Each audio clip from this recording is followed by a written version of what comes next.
కేవలం 7,999 up to 10 kgs వరకు బరువు తగ్గి అధిక బరువు నుంచి వచ్చే ప్రధాన సమస్యలను దూరం చేసుకోండి. సంగారెడ్డి జిల్లా అమీన్పూర్ మున్సిపాలిటీ బీరంగూడలో జరిగినటువంటి మర్డర్ కేసులో నిందితులను పోలీసులు అరెస్ట్ చేసి రిమాండ్కు తరలించారు. ఈ నెల 9న బీటెక్ స్టూడెంట్ శ్రవణ్ సాయిని ఇంటికి పిలిపించి చంపేశారు కొంతమంది.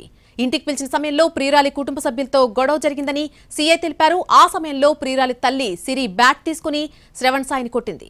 దీంతో తీవ్ర గాయాలతో హాస్పిటల్లో చికిత్స పొందుతూ మృతి చెందాడు. హత్య కేసులో సిరితో పాటు భర్త హరిబాబు, కొడుకు రామును అరెస్ట్ చేశామని పోలీసులు చెప్పారు. వారికి పటాన్చేరు ఏరియా హాస్పిటల్లో వైద్య పరీక్షలు చేసి రిమాండ్కు తరలించారు. శ్రీజ అనే తన యొక్క క్లాస్మేట్ అయిన అమ్మాయితో లవ్ అఫైర్ ఉండే. దీనిలో భాగంగా వారిద్దరూ పలుసార్లు కలవడం జరిగింది.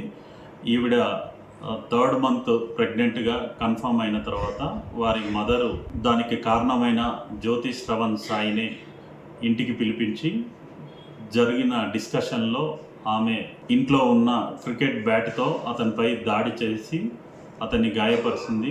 ఆ టైంలో ఆమెతో పాటు ఆమె యొక్క కుమారుడు రామ్ తేజ మరియు ఆమె యొక్క భర్త హరిబాబు వీరు ముగ్గురు కలిసి అతనితో గొడవ పడడం జరిగింది. ఈ శ్రవణ్ సాయి శ్రీజ అనే తన యొక్క క్లాస్మేట్ అయిన అమ్మాయితో లవ్ అఫైర్ ఉండే.